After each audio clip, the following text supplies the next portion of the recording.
Hey there, welcome back to Farmcraft. I'm John and we're continuing work on the hydro project. Last video I kind of explained my plan and harvested some 6-inch pipe that took way too long. But this video we're really going to get working on getting the site prepared so that we can start installing things. So quick recap, the intake pipe is going to be in the pond right there. It's going to come out here and it's going to elbow somewhere in here. It's going to come across and then right down the hill that way. So what I want to do right now is clear all that out so that I have a nice path, easy to work, something that I can actually mow. So I'm going to take the excavator down there and clear that. And we actually have a new tool for this job.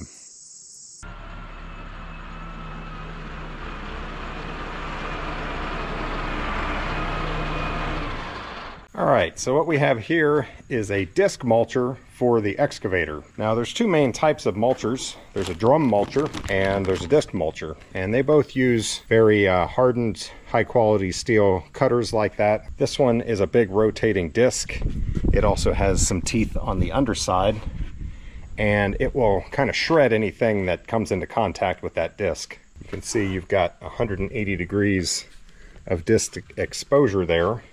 And because it's on the end of an excavator arm, you've got a lot of flexibility. So I'm excited to use that. I've never used one before. Now, a drum mulcher, they cost a lot more, and they do make nicer looking mulch. And for a big machine that has the capacity to run it, they can be fine. But I wanted something that I'm going to be able to mulch pretty much anything that I want. I wouldn't be mulching a huge tree. I would turn that into firewood or lumber, but there's really no limit. It's just going to take time. You can chew through anything that you want with that. Whereas a drum mulcher, you need a lot of power or you're going to bog that thing down. Marge is not plumbed with an aux circuit, so I don't really have the option without doing a ton of work and a whole lot of expense to put a mulcher on Marge. And it would be so much work to change from the bucket to the mulcher and back. I don't expect I'll ever want to do that. But the Yanmar, it's very easy for me to change attachments. It's already plumbed. If I were to put a drum mulcher on that, it just would not be able to do what I need it to do. This is going to be better, and it was cheaper. Still not cheap, but cheaper.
So thinking about my safety, I don't have glass on the front of that thing. I'm still in a cab though, so anything that was long and was like whipping around wouldn't be able to get to me.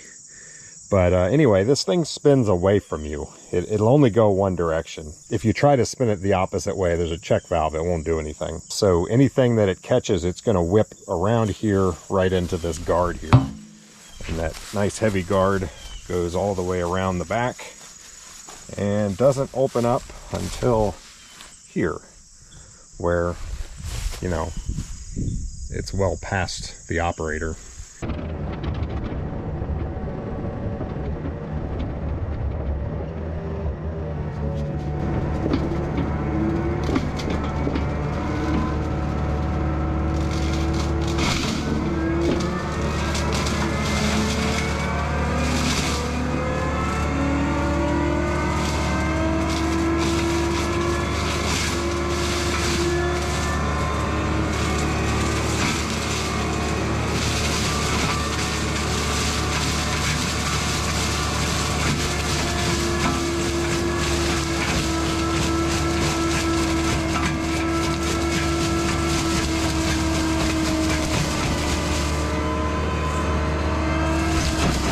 This is a 5 or 6 inch oak tree, and you can hear that it's bogging down. And you're about to see why a disc mulcher has a larger cutting capacity than a drum mulcher. Because with the drum, you'd have to do what I'm doing here, just keep coming down on top of the tree and trying to grind it all at once. But with the discer, I can spin it up, get a lot of inertia, and come off to the side and just kind of nibble away at it. And it really increases the utility of it and the cutting capacity.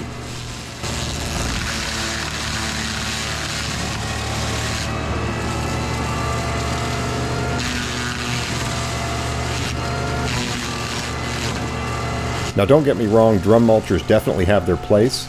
If you have a machine with enough power that the drum mulcher is going to be able to have the cutting capacity for everything that you're working on, they do a really nice job. They make a finer mulch and they can be really efficient. But for me and what I'm going to be doing around the farm, this made more sense, especially given these are significantly cheaper than drum mulchers.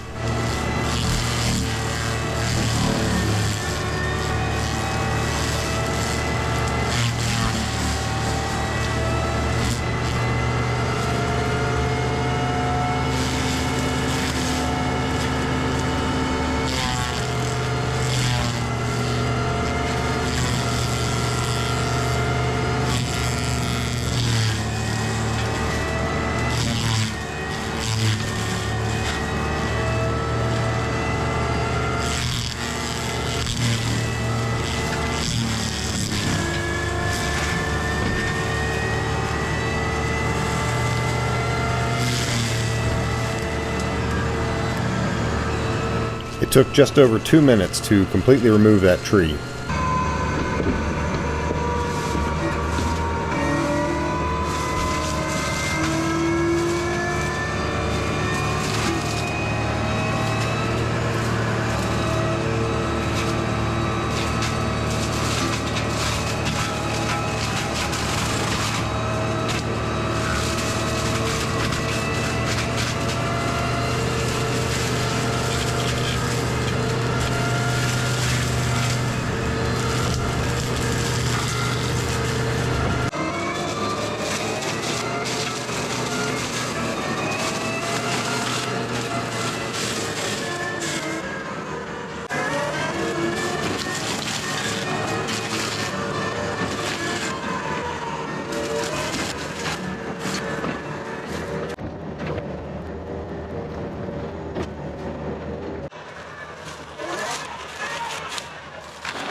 Well, I saw sparks and I was about to get off and investigate and then hit it.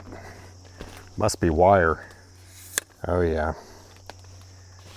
Some old fence wire here. That's easy to see.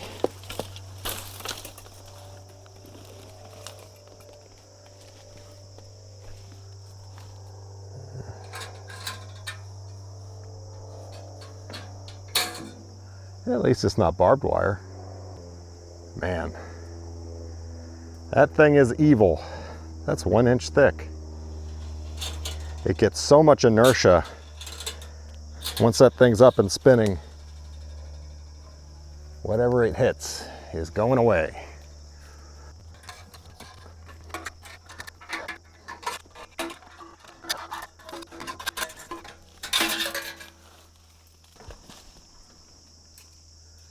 Got it.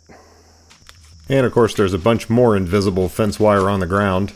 We'll get that out of the way.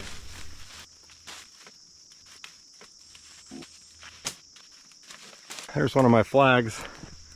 I need to go right down there. Look at that walnut tree. That's a nice one. We'll leave that one alone. This is a red bud, but the top's fallen out of it. And yeah, that's going away.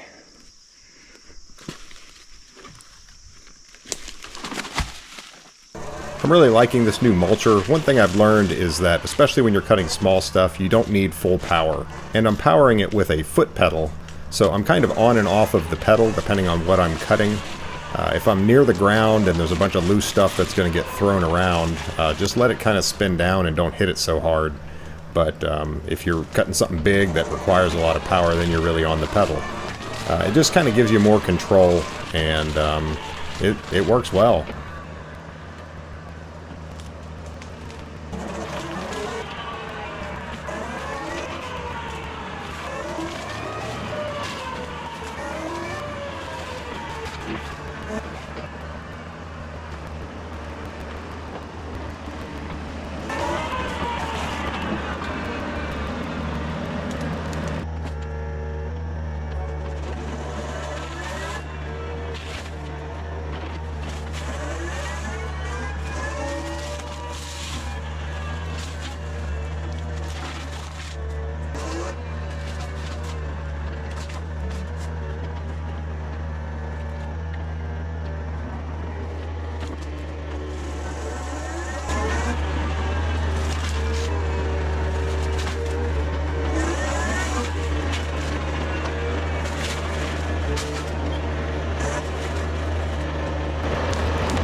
Well, that was great. It didn't take any time at all. And look at this now. This is wide open. Just have to pick up a couple things left in the trail.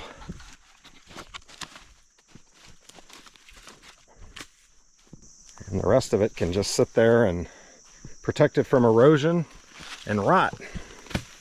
That, yeah, that's fantastic. That mulcher is to clearing brushy scrub, like my log splitter is to splitting wood. It used to be such a chore, and now splitting wood's a piece of cake. Clearing stuff like this just used to suck. I mean, let's be honest. And that didn't take me any time at all, and it was easy. Piece of cake.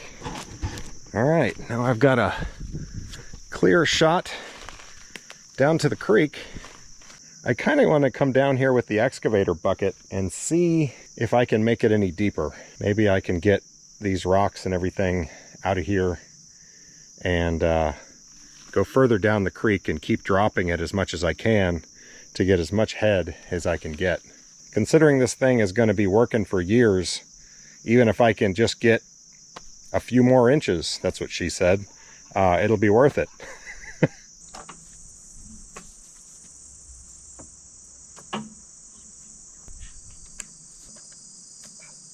All right, let's talk about this mulcher. Pretty happy with this thing. So it's made by Rut Manufacturing. I bought it with my own money. This is not sponsored. And they set it up for your machine. I told them what I had, and they gave me I think my machine produces 20 gallons per minute of flow, so they gave me one that can handle that. It's a 36-inch model. It's not cheap, but man, what a machine it is and how useful this is going to be.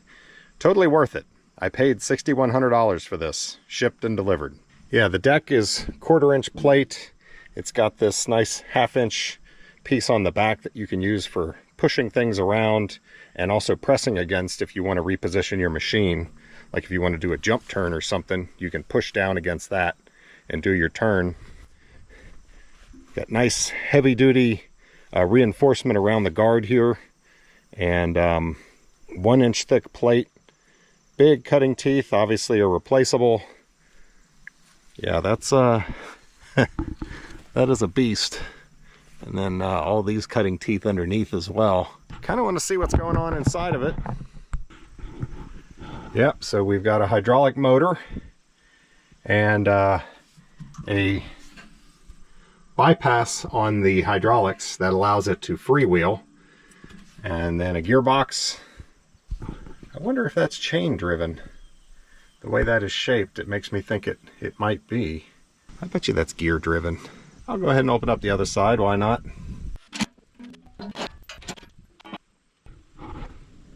Just gives you easy access to all the plumbing. If you ever had any problems here, it wouldn't be a big deal to replace any of these lines. There, you're just coming to the outside where you hook onto the machine, and the opposite side as well.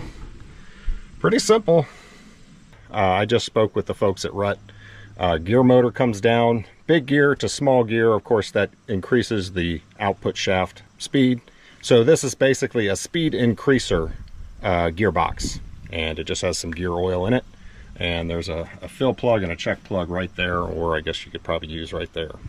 But the teeth on it, these ones underneath are carbide, and then these are carbon steel, and you can sharpen these.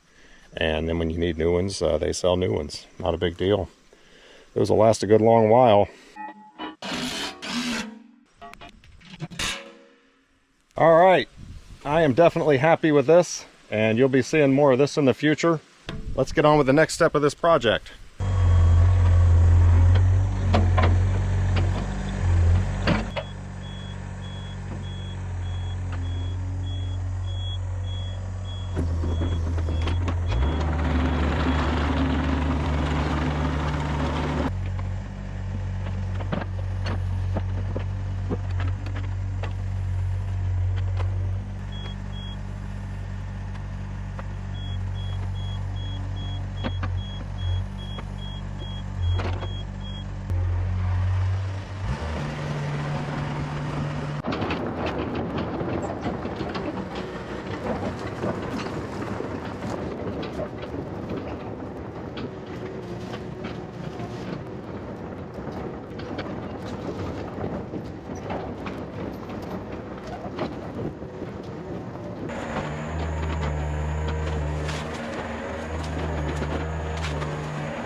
So let me summarize for you. I was hoping I was going to be able to dig this down deeper and get additional head on the system, but yeah, the water's already carved to bedrock. I'm just hitting bedrock here.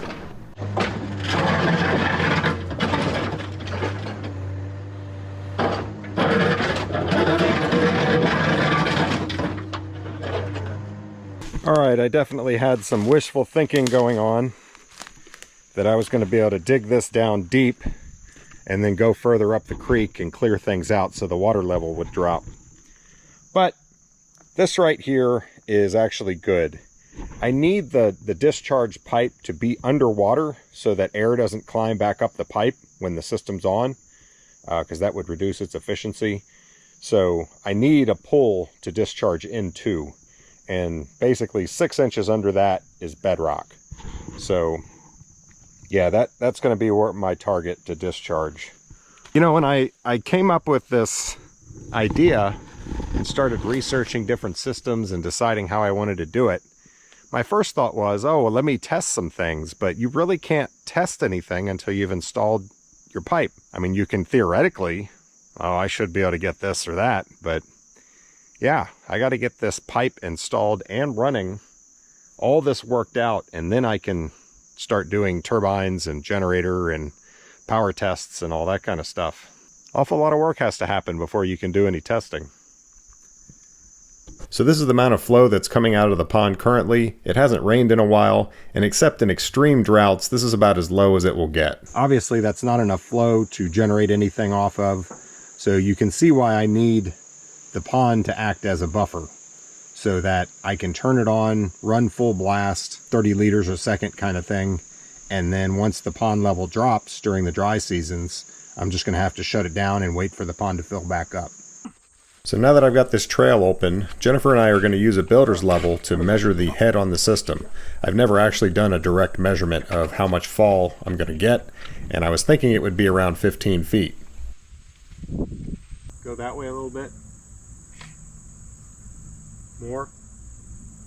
4.8. There it is. 12.6.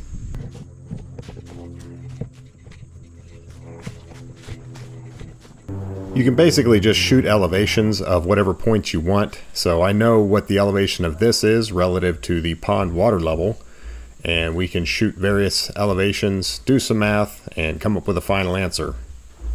Well, right at the water line.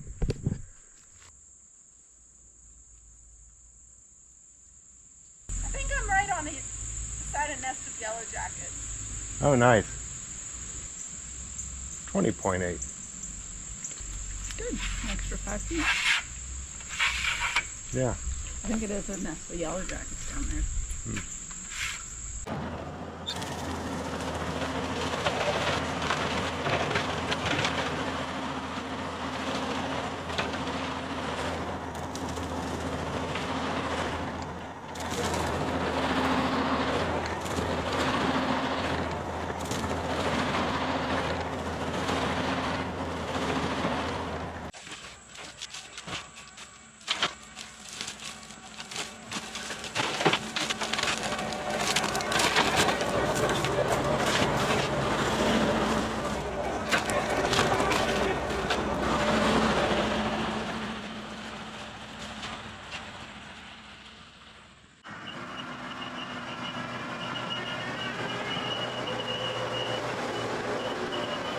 Hey Marge, welcome to the party. So this area of the pond where I want to put the intake is shallow and marshy, and I'm going to dig it deeper so that the intake can be well under the surface of the water, but also up off of the bottom.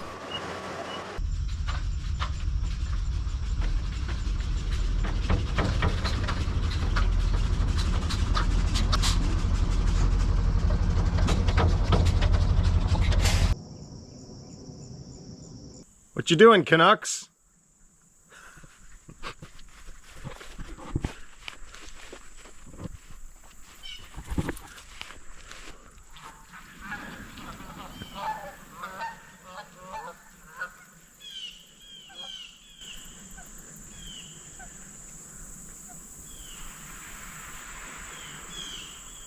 Guess Dozer doesn't like those Canadians. I actually don't want to get too deep because I'm going to need to support the pipe as it's sticking out into the water. So I plan to put some rocks or something there to do that. So I don't want the bottom to be, you know, too far down because then I'm going to have to put a ton of rocks. But I just want enough that it's well up off the bottom. The pipe is going to be at 3 feet. And so I'll have 2 feet under it, and of course the thickness of the pipe. It'll be more than a foot between the bottom of the pipe and the bottom.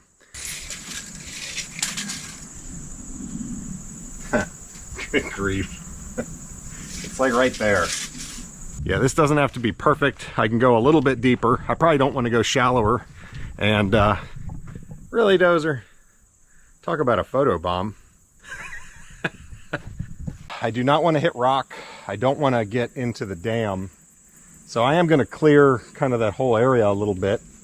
But I'm going to just kind of be careful with how deep I go. And man, I really hope I don't hit rock. The reason that island is there, I did not build this pond. This was built by a company many years ago. They left that island there because there was a giant rock there that they didn't want to deal with or couldn't deal with. I don't know. And it was going to be just under the surface. So if anyone was, you know, running a boat or something, it would be a hazard, or they're jumping out of the boat. We didn't want that. So they put dirt on it and made it an island. So obviously there's rock around, and hopefully that's not going to mess me up here. Because that would be a problem if I really hit rock. And if I hit bedrock, I don't want to be scraping that because I might make a pond leak.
Take much to fill that truck up.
Yep, I'm glad my cows aren't this big.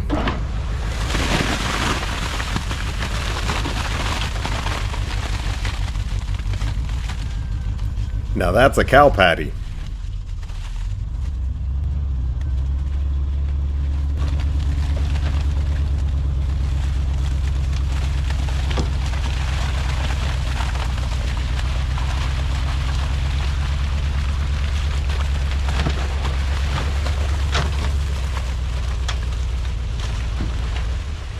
And that's a cow patty on steroids. Sorry, I think you got some on your feet there. I forgot to spray Pam on the dump bed before I did this. I'm trying to get that stuck stuff to fall off, but it's pretty stubborn.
And they weren't even full scoops. If I had real heaping scoops, it would probably be 4 or 5.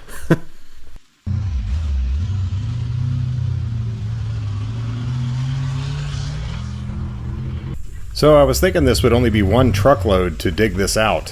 Here's truck 3 coming in.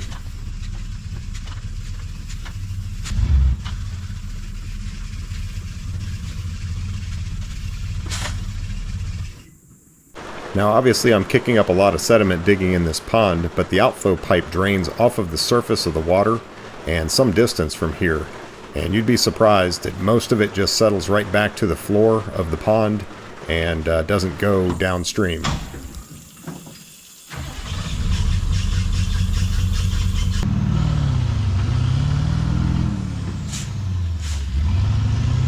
Uh-oh.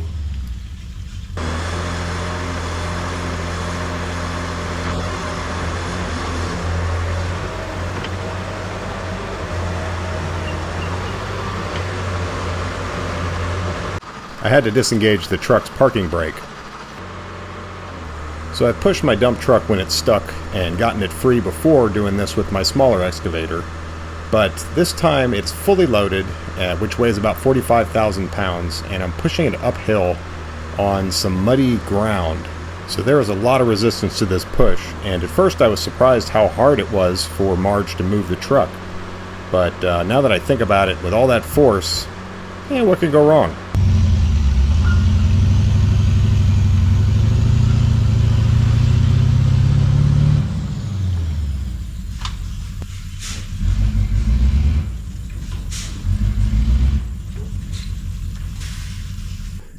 Sometimes it's frustrating working alone. There's no one home right now. Otherwise, I'd ask Jennifer to come drive the truck and I'd push her out. But, yeah, I mean, how do you do this? Well, it's starting to rain. I'm just going to try to get this truck out of here and we'll call it a day. The ground was relatively dry when I started this, so the first 2 trucks were able to drive out. But every time you drive over it, you start to soften the surface of the soil, and I was also trailing water as I was driving. So that's made this 3rd truck much harder to drive out.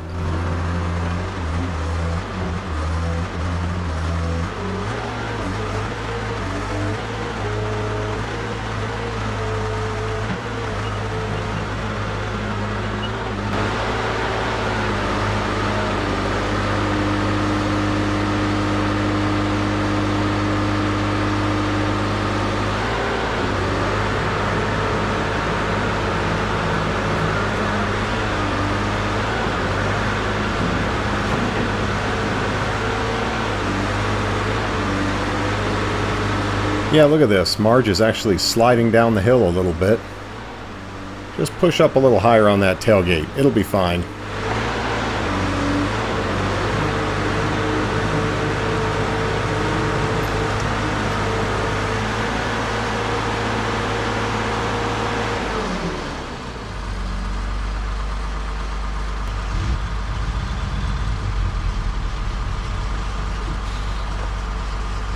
See how soupy that stuff that's in the truck is?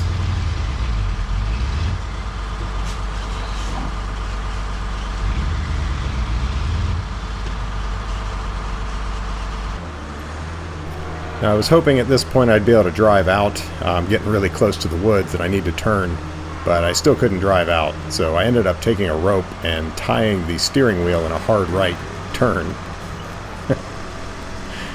Come on, I just need to get this one truck out of here.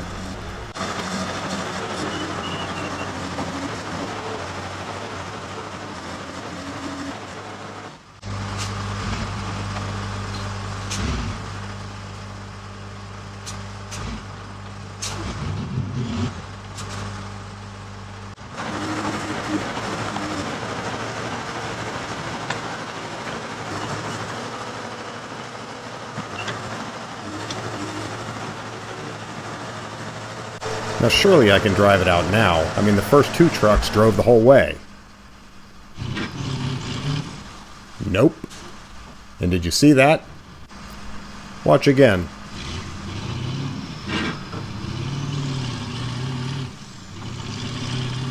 Yeah, that tailgate's not hooked anymore. Wonder why.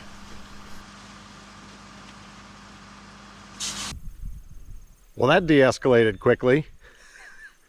Let's just say I had to turn the camera off. That was getting old. I did get that dump truck dumped and only dropped a little bit of dirt on the way there. I also got this dug out, and if you look at the water, you can actually kind of see it. I don't know if I can tell on this camera, but there's a shallow area, and then you can see the water gets darker and then it gets lighter again beyond it. So I have a wide area that's plenty deep, and then it kind of angles up on both sides from there. Before we go look at the dump truck, let's check out the pond and the overall progress on this job so far.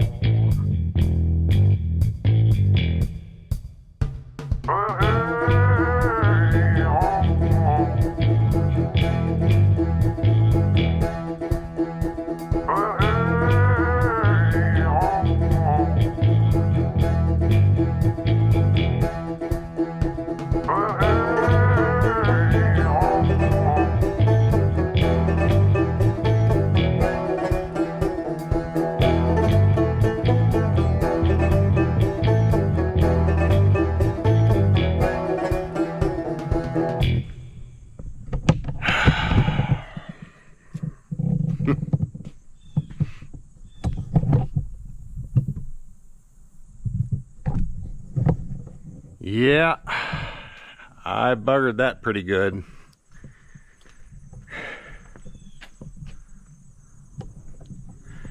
So in my very lame defense, I figured it was going to put some dents on this, like these support pillars, and I know I shouldn't have done that, but I don't know. You do things and hope you get away with it. And that's what I was hoping would happen, is that I would just kind of bend it up a little bit, but it would still work fine. What I didn't consider is that what I had it filled with was essentially a mud soup. You know, if you have solid dirt, solid stone, something in here, when you push on that tailgate, the load is going to push back against it. And you can push quite hard on it and you're not going to bend it like this.